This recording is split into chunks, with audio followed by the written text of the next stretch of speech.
भोर पहर ले जागे किसान, धरती संग बना थे पहचान।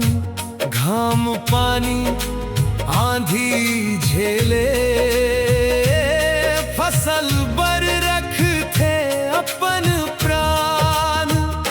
माटी में सपना बोवत जाते, पसीना ले धरती सींचत जाते।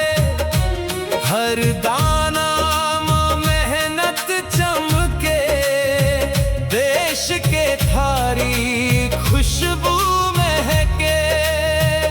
धरती हंसते खेत लहराते, किसान के मेहनत रंग लाते।